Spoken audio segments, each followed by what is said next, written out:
It is given that angle X Y Z is equal to 64। एक angle है, एक angle दिया है कितना, 64। ठीक, ये क्या है हमारे पास, एक्स वाई जेड। क्या है बेटा, एक्स वाई जेड। लिख देते हैं एक्स वाई जेड। ठीक है, ये एंगल दे रखा है and X Y is produce to point P, और एक्स वाई को प्रोड्यूस किया जाता है पॉइंट पी तक। इस तरीके से पीछे मान लीजिए मैंने प्रोड्यूस कर दिया इसको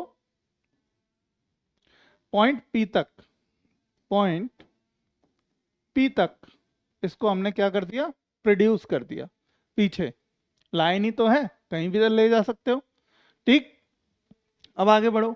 draw a figure from the given information. Draw कर दिया हमने।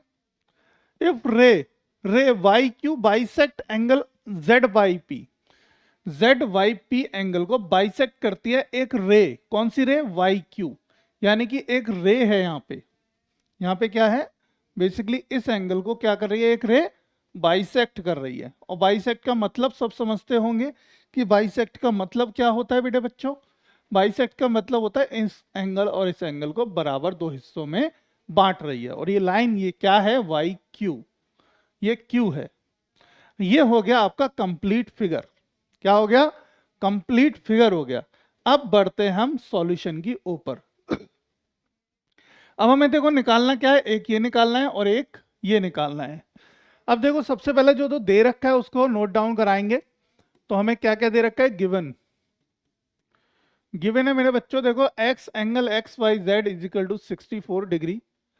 और क्या दिया है, बस इतना ही दिया है। To prove, to prove, proof क्या करना है हमें, टू प्रूव हमें क्या प्रूव करना है, देखो एंगल एक्स वाई क्यू निकालना है, comma reflex, reflex angle Q Y P निकालना है, reflex angle of Q Y P निकालना है।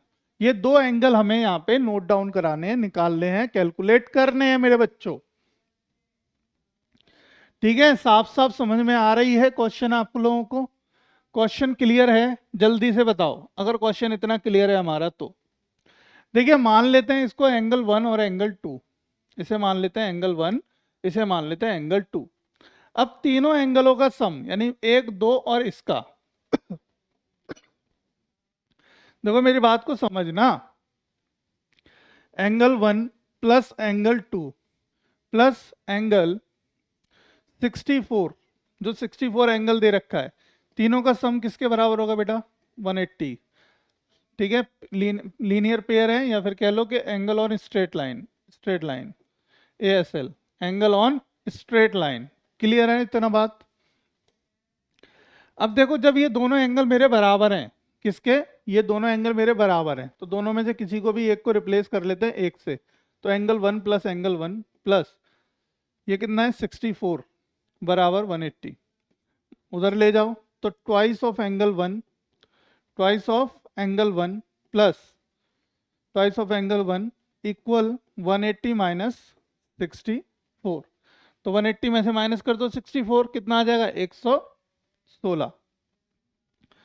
तो angle 1 is equal to 116 divide by 2, 2 से डिवाइड कर दोगे तो एंगल 1 बेसिकली कितना आ जाएगा मेरे बच्चों, ये आ जाएगा हमारा 58। कितना आ जाएगा ये 58, और यही हमारा बराबर होगा एंगल 2 के।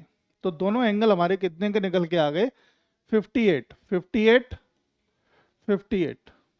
अब देखो जब ये दोनों निकल के आ ही गए हैं तो अब कुछ भी पूछ लो, कुछ भी पूछ लो सब निकल जाएगा। क्या हो जाएगा, सारे के सारे एंगल अब आपके सामने होंगे बेटे बच्चों। अब बताओ क्या चाहिए आपको, एंगल एक्स वाई क्यू चाहिए, एक्स वाई क्यू चाहिए। एंगल एक्स वाई क्यू बराबर होगा angle X Y Z plus angle Z Y Q के। और XYZ 64 है, प्लस ZYQ कितना निकलेगा यहाँ 58, है ना, दोनों को जोड़ दो, 8 4 12 का 2, हाँ से लग गया 1, 6 और 6 12, 122। कितना आ गया मेरे बच्चों? 122 एंगल आ गया। कौन सा? Angle X Y Q. एक एंगल आ गया आपका एक्स वाई क्यू निकल के 122, एक आंसर आ गया। अब आपको निकालना है रिफ्लेक्स एंगल। कौन सा एंगल? रिफ्लेक्स बेटा, reflex angle, reflex of angle. किसका रिफ्लेक्स निकालना है मुझे? क्यू वाई पी का, क्यू वाई पी। अब क्यू क्यू वाई पी कितना है? 58 है। तो इसका कैसे निकलेगा? 360 में से माइनस कर दो एंगल क्यू वाई पी को, और ये 360 माइनस कितना माइनस करें? 58, 58 माइनस करो, कितना आ गया बेटा? ये आ गया 302। कितना आ गया? 302 आ गया। आंसर आ गया सेकंड। ऑप्शन कौन सा सही हो गया हमारा? सी। तो सी आंसर बिल्कुल सही है।